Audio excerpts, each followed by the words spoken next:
So Huntley Brinkley came on around 3 o'clock. Yeah. Was it I really don't remember it. Don't hold me to this. was it difficult to fill the time? Was it a No, struggle to something was fill the always time? happening somewhere. Mhm.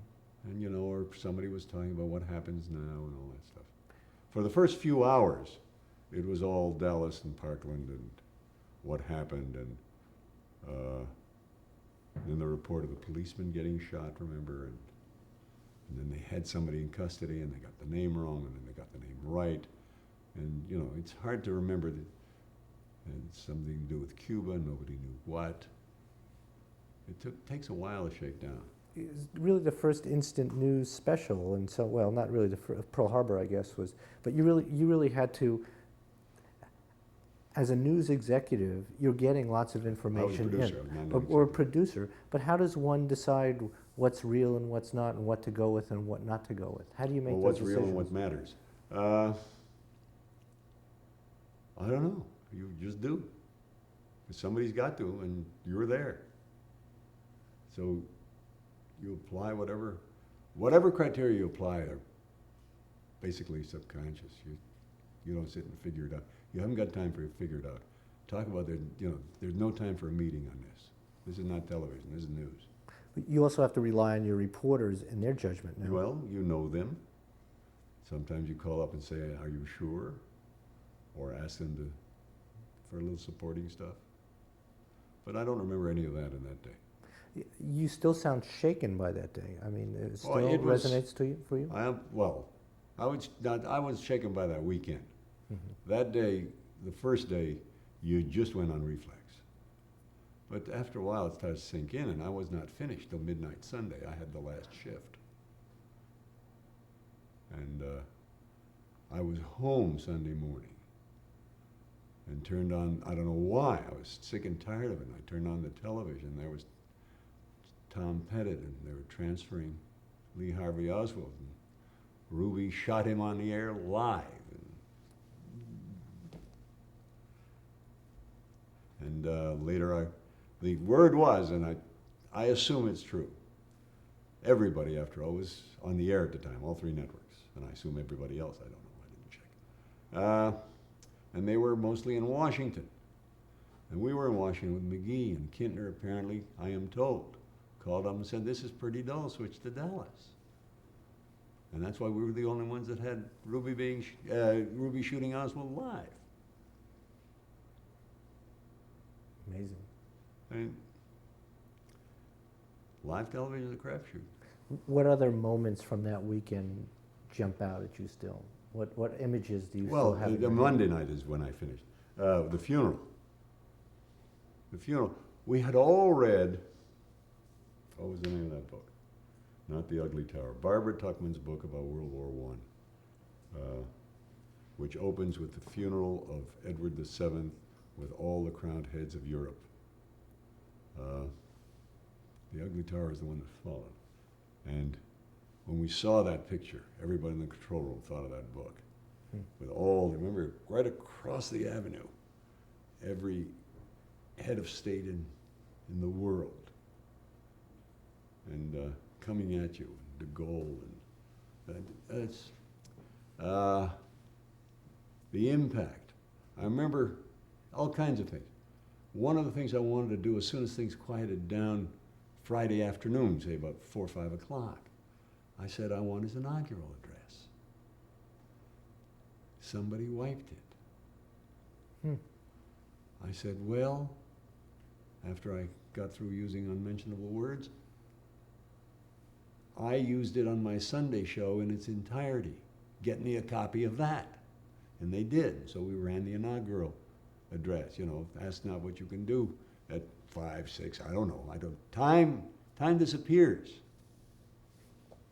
What about logistically? Do you remember difficulties that you had to overcome, either the plane coming in or? No, that was all right. The biggest logistical problem was the mobile unit that we borrowed from the Dallas station broke down. The television worked, but the automobile, the truck engine. So for 3 of the 4-day weekend, NBC was represented by a mobile unit being dragged around Dallas by a tow truck.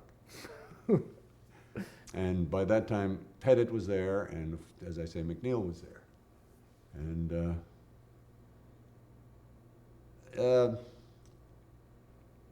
nothing stands out individually. What are we going to do next? So you figure it out. Was there a sense of competition even that weekend with the other networks at No, all? None no, at all? I don't remember. That's the only time I can remember paying no attention to the other monitors, because they're always in the control room. You can see CBS and ABC and usually a local station or two. And, you know, during a convention, you're watching them all the time. I mean, mostly for fun. But never even bothered. I remember hearing, because we, you know, when I wasn't on, I was still in the building. I go to McAndrew's office. Northshield was then an executive, he's not a producer, and or Goodman. And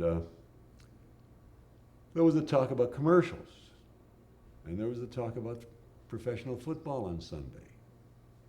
And CBS had the National Football League. We had the American Football League. It was easier for us to dump. And so we made fun of CBS. And I don't remember whether they carry it or not. I was never clear. I never read the history. I know the games were The played. games were played, I know. Right. But right up to the last minute, they were going to carry the games, and then they decided not to, I think. But I don't remember. I didn't care about anybody else. I had this, you know, talk about blinders. I've never had it like that weekend. And Just to put it in perspective, was that the, I mean, I don't know what the word to use, the heaviest moment of your career? no, I don't know. It is was the most concentrated moment, I guess. Uh-huh.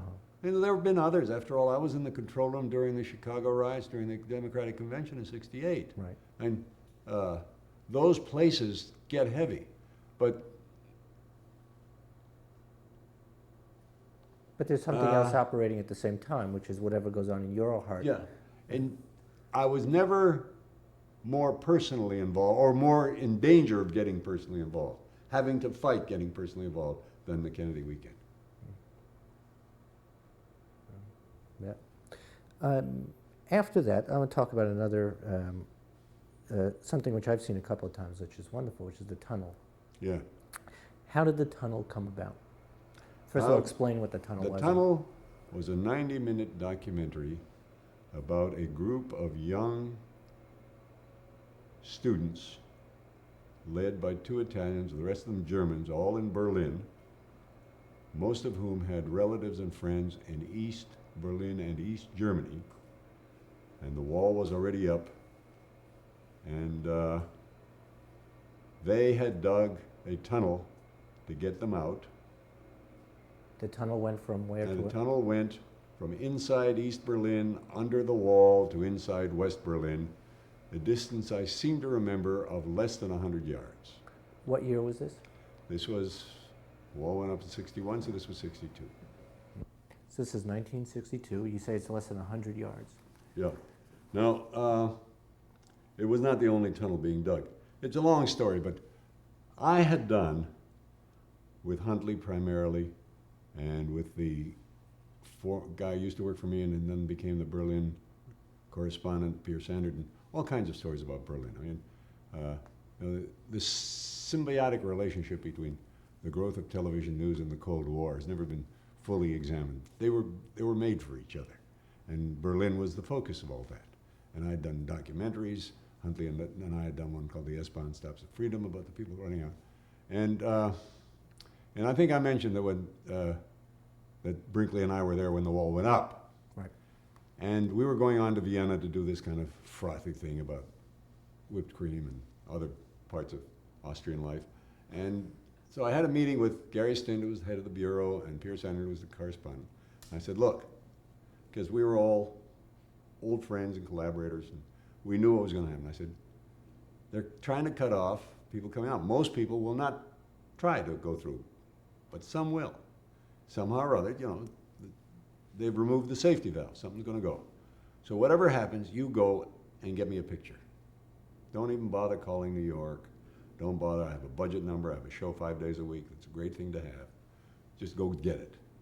And so for the next, I don't know how many months, all through the winter of '61, '62, they'd get these little things about a guy digging a hole, a guy jumping out of a window. They usually get there afterwards, which is, you know, the story of the news business. And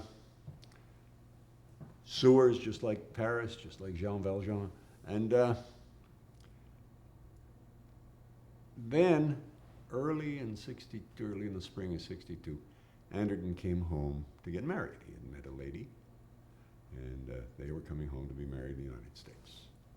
And we figured a light day, because he was, as I say, one of my alumni. He had been a Huntley Brinkley writer. And we all took him to lunch and drank more than you ought to if you're going to go on the air at 6:45. And at 6:30, I forget which. Anyway, and he got me, he said, I got to talk to you. I said, come on, there's no time for business. He said, we've got a tunnel. I said, what are you talking about?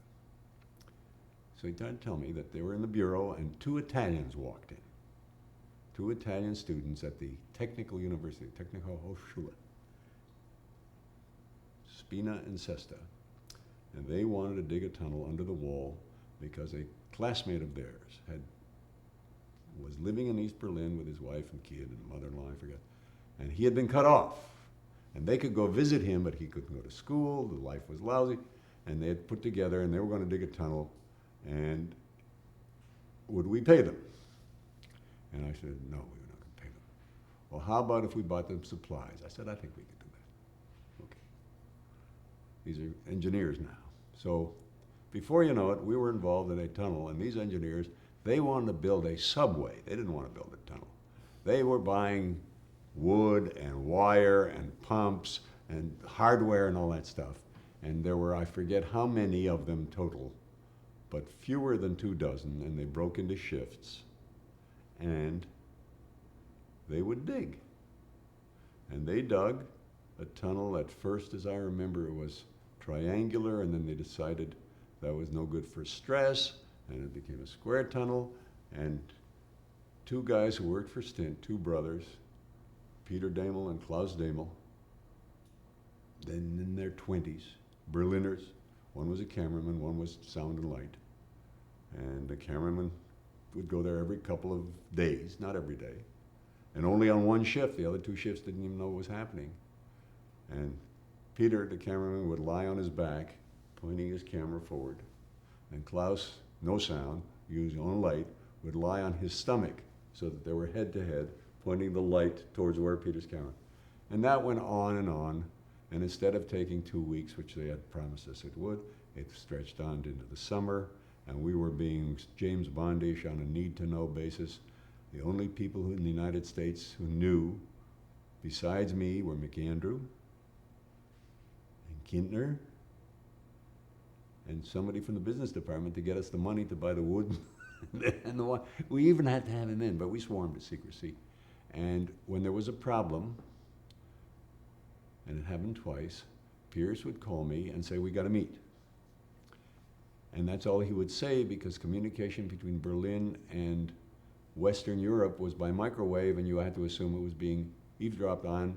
And so all I'd say was, I'll meet you once we met in Paris and once we met in London.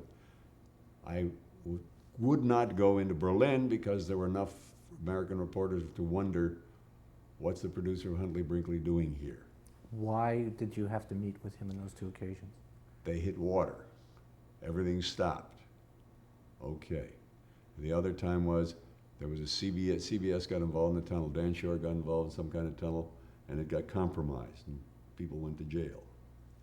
Were we going to go ahead? And I said, unless you hear otherwise, yes. And I went back and checked, and we went ahead. When did the State Department get in, tell you about or inform you that they knew about your tunnel? They came to visit first Kintner, and then, no, first, they never visited, only Kintner, about the CBS arrangement, and said, I hope you're not doing it. As a matter of fact, it was Jimmy Greenfield, who later editor of the Times Magazine, etc., now retired. He was assistant secretary, or his deputy assistant secretary. And we hope you don't have anything like that. And What did you say? I didn't say anything, and I don't know what the hell Kintner said, but we went ahead. And the State Department was not sure, they may have suspected they were not sure until we announced it. What happened was, on a date, late August, I guess. Of what year? We're still in '62, I think, I hope, yeah. And I got this call, now you can come to Berlin. I knew what that meant. I said, are you sure? He said, yeah. Arrived there on Friday. Stint picked me up at the airport, drove me past the site. That's the first time I knew where it was. It was 1 block away from where Brinkley and I had stood watching the tanks the time the wall went up. And we waited. And they should have been back about 10 o'clock. And I remember we had takeout Chinese food. And about midnight, I started to worry. So we drove by there again, and nothing showed. And they came in about 1 o'clock in the morning. And Stint developed 100 feet of 16mm film by hand. Explain what you mean by they came in. What were we The looking cameraman, this was the breakthrough. at? Of the tunnel to where? What was the spot? Well, they had dug a spot in a cellar. They went through a cellar floor, straight down, maybe 18 feet, and then 90 yards, as I say, into and up. And up to where? And Friday, the people had to be gathered in this other cellar on the Schönhalterstrasse East Berlin. in East Berlin, and to come through. Where did they come out of? And they came out of this cellar that was originally this first shaft that they had dug. Just the west side of the wall. And as I remember, there were 20-something people came through, men, women, and children, little children. And when we saw the pictures, it would tear your heart out. But I tell you, even now, when you see, as the film is cut, after all the digging and all that stuff, and then the action kind of stops, and the light goes down into this shaft, and a hand comes out. These people are on their hands and knees. That still gets me. And then they start climbing up. This first woman, and she, youngish woman with a child of 2, I guess, she reaches back to get the child. And her knees, she's wearing stockings, and the knees are all worn out. No scratches or anything, but she had crawled on her hands and knees, oh my goodness, hands and knees for 90 yards. But I gotta do that. I'm a little confused by something. They started digging in East Germany. No, they started digging in the west. That's what No, I'm sorry. They started digging a cellar in the west and under. And Friday was the day they broke through in the east, and we're bringing them through. Oh, so they went back, they worked backwards. Well, they had to. These guys lived in the west. You couldn't dig from the east.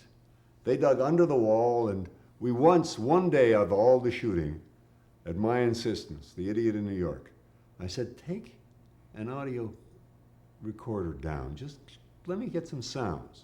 So we did get some sounds. We got a streetcar going back and forth, which is kind of eerie if you're down in the hole. And we got feet. And they did get one East German border guard, maybe 20, 30 seconds of 2 East German border guards talking. And I guess if you took it to the FBI and enhanced it, you'd find out what they were saying, although I'm sure they were talking about soccer scores. So when they broke through on the east side, Yeah. what did they break through into? Another cellar that had been prearranged. Did the West Germans know about the digging? The West German police know about the tunnel? We didn't think so at the time. I have since come to believe they did, that the intelligence section of the West German police, which is very closely associated with McLean, Virginia, knew all along. But we did not know that at the time. How many people eventually escaped through this tunnel? Well, that's the interesting part. There were 30-something. There were a lot of tunnels, not a lot of tunnels, there were several tunnels, and in the parlance of the time, they were referred to either by the State Department, the Berlin mission of the American government, or so, by the number. So it would be Tunnel 12, meant the one that 12 people came out. And this one was called Tunnel 29. This, remember, was Friday. 29 people came through. And my numbers may be wrong, but if, that really doesn't matter. The structure is right. The young guys who had gotten very close to Anderton and Stint told us that people came through Saturday and Sunday. And they were not friends or relatives of the diggers, and not many. So 2 things happened that exposed us to the State Department. Number one, it was announced, the German government announced that it was closing this tunnel. The water had risen, and the fire department closed it. Who told whom and how they found out, I have no idea. But, you know, you're now in Istanbul with Eric Ambler. Nobody knows all this stuff. And so reporters, Western reporters, some Americans, went to see the site. And in those days, we were shooting black and white, remember? NBC was the only outfit that did not use Eastman Kodak film. We used film made by DuPont. And somebody had left a little DuPont, a box out of a 100mm film can, and there were maybe 2 or 3 of them. And the pros there said, NBC's been here. Also, on the radio reports, and Anderton also reported radio, he said 33 people got out. The official was 29. How did he know? So, then the drumbeat started. Lincoln White, who was then the press department press officer and briefer, started denouncing us for, you know, unpatriotic and all that stuff, and acting contrary to the interests of the country. But it raises an interesting question about the role of a news organization in funding something like this, no? Yeah, it's an interesting question. What do you think about that? When people raise that ethical question about NBC's role, or would this have succeeded if NBC had not Well, I don't know. put up the money? My best argument is not a very good one, and that is that it turned out for the best, all around. Politically, ethically, all this stuff. If it wouldn't have happened, the world would not have been as good a place.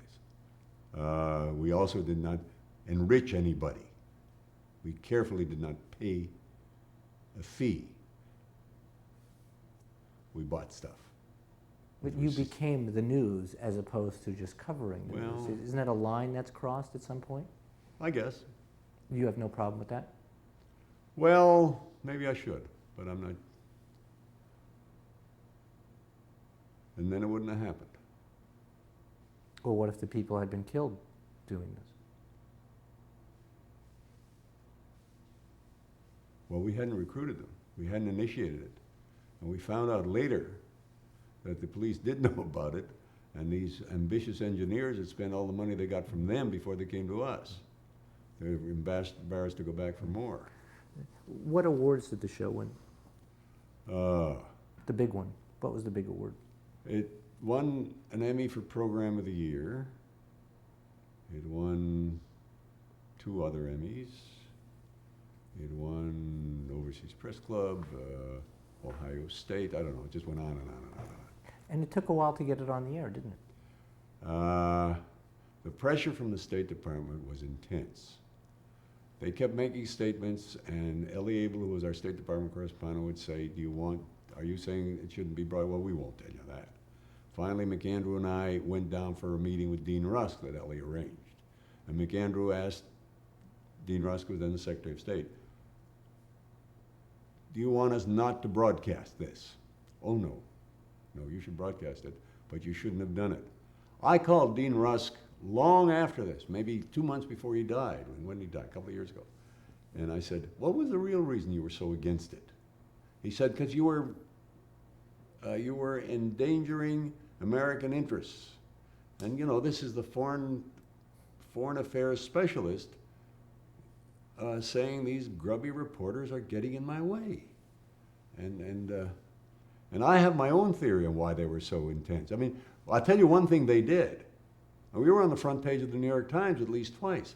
They built an audience for us. I mean, that program had an enormous rating for a documentary. It went on a Monday night, and it's the only Monday night of the entire season that NBC beat CBS. I can even tell you the CBS lineup. They had those 3 comedies, Danny Thomas, Lucille Ball, what was the third one? Andy Griffith? Anyway, and you know, they're blockbusters. So, but that wasn't, you go back to 29 people came out on Friday, and then some people came out on Saturday, and some people came out on Sunday. And they were not relatives of friends of the Diggers. And I was just wondering, have always wondered, and once asked the former director of the CIA, and he denied it, I said, were those your people coming out of there? And they were afraid, I think, that you could see their faces. We did not shoot on Saturday or Sunday because, for my purposes, Friday was sufficient. We had the people being rescued. And they didn't know that until it was on the air. They didn't ask for an advance screening. We wouldn't have given it to them if they had. But Kindner, who was very closely tied to Lyndon Johnson, when he was fired at NBC, Lyndon Johnson gave him a job. Kindner insisted that the faces we saw, unless we get permission, be masked out, rotoscoped, which I thought was silly, and I thought it ruined the picture, and he was absolutely unshakable. And so we did that. And also the pressure was, it was supposed to go on October 10th, as I remember, October something. And October 20 something, yeah, and he postponed it. And the excuse was we had to do a special on the Cuban Missile Crisis, which had just ended. And I said to McAndrew, this is an excuse and the show will never go on. And I went back to my office and wrote out my resignation and handed it to him.